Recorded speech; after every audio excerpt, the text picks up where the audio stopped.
এক, আপনার বাড়ির কোনো নল থেকে জল ফোঁটা ফোঁটা চুইয়ে পড়তে দেবেন না। এতে আপনার বাড়িতে আর্থিক সংকট দেখা দিতে পারে। 2, বাড়িতে ভাঙা বাসন ব্যবহার করবেন না, এতে দারিদ্রতা চলে আসবে। 3, ছাদে রাখা জলের ট্যাঙ্ক থেকে জল ছিদ্র হয়ে বেরোতে দেবেন না, এতে ঘরে নেতিবাচক শক্তি প্রবেশ করে। 4, পূজা ঘর বাস্তু নিয়ম অনুযায়ী তৈরি করা উচিত, আর কোনো দেবদেবীর একাধিক ছবি বা মূর্তি রাখবেন না। 5, হলুদ ও চালের গুঁড়ো একটি হলুদ বা লাল কাপড়ে বেঁধে রাখুন, এর থেকে সম্পদ বৃদ্ধি হয়। 6, প্রতিদিন সকালে এবং সন্ধ্যায় ঘরে কর্পূর জ্বালিয়ে দিন, এতে ইতিবাচক শক্তি আসে। 7, সপ্তাহে একবার বৃহস্পতিবার বাদে সামুদ্রিক লবণ দিয়ে ঘর মুছে নিন, এতে ঘরে সুখ, শান্তি ও সমৃদ্ধি আসবে। 8, বাড়ির কোথাও মাকড়সার জাল তৈরি হতে দেবেন না। 9, বাড়িতে যে কোনো জায়গায় বর্জ্য এবং জল জমতে দেবেন না। 10, বাড়ির ছাদে বাঁশ বা ভাঙা খাট রাখতে যাবেন না। 11, ব্রহ্ম মুহূর্তে বা সন্ধ্যার সময় কখনোই ঝাড়ু দেবেন না, আর ঝাড়ু সবসময় এমন জায়গায় রাখুন যেখানে বাইরে থেকে আসা কোনো অতিথি তা দেখতে না পায়, আর ঝাড়ু কখনোই খাটের নিচে রাখবেন না।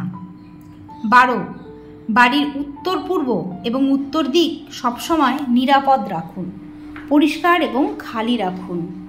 13, ওয়াশরুম সবসময় ভেজা রাখবেন না, এর ফলে ঘরে নেতিবাচক শক্তি প্রবেশ করে। 14, বাড়ির দক্ষিণ বা পশ্চিম দিক হালকা বা খালি রাখবেন না, এটি কর্মজীবনে স্থিতিশীলতার জন্য শুভ বলে মনে করা হয় না। 15, ঘরের দেওয়াল, পর্দা বা বিছানার চাদরে কালো বা বেগুনি রং ব্যবহার করবেন না। 16, বাড়ির সিঁড়ি শুধুমাত্র পূর্ব থেকে পশ্চিমে বা উত্তর থেকে দক্ষিণে তৈরি করুন।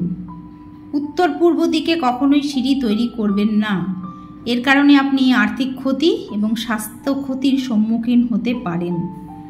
17, বাড়ির দেওয়ালে বা ছাদে কোনো ফাটল যেন না থাকে, যদি এটি ঘটে তবে অবিলম্বে এটি পূরণ করুন। বাড়িতে কোনো ফাটল থাকা অশুভ বলে মনে করা হয়। 18, বিছানার সামনে কখনোই আয়না রাখবেন না, কারণ ঘুমন্ত ব্যক্তির ছায়া আয়নাতে লাগলে অশুভ বলে মনে করা হয়। 19, আপনার শোবার ঘরে কোনো দেবদেবীর ছবি বা মূর্তি রাখবেন না। 20, বিছানা সম্পূর্ণভাবে লোহার তৈরি করা উচিত নয়, এটি আপনার স্বাস্থ্যের জন্য ক্ষতির কারণ হতে পারে। 21, বেডরুমের বাল্বের রং লাল হওয়া উচিত নয়, তবে নীল অথবা একটি সবুজ বাল্ব ব্যবহার করা যেতে পারে।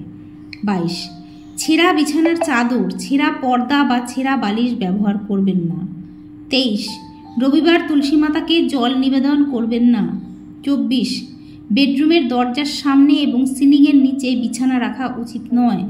25, শোবার ঘরে জুতা, চপ্পল, পুরনো ছেঁড়া বা কোনো গোলমাল জিনিস রাখবেন না, এতে করে নেতিবাচক শক্তি প্রবেশ করে। 26, খাবার প্লেট ব্যবহার পর কখনোই ওই থালাতে হাত ধোবেন না, এতে দেবী লক্ষ্মী ক্রুদ্ধ হন। 27, কখনোই আপনার পা ঝাড়ু দিয়ে স্পর্শ করবেন না বা ঝাড়ুটিকে দাঁড়িয়ে রাখবেন না। ভালো থাকুন, সুস্থ থাকুন।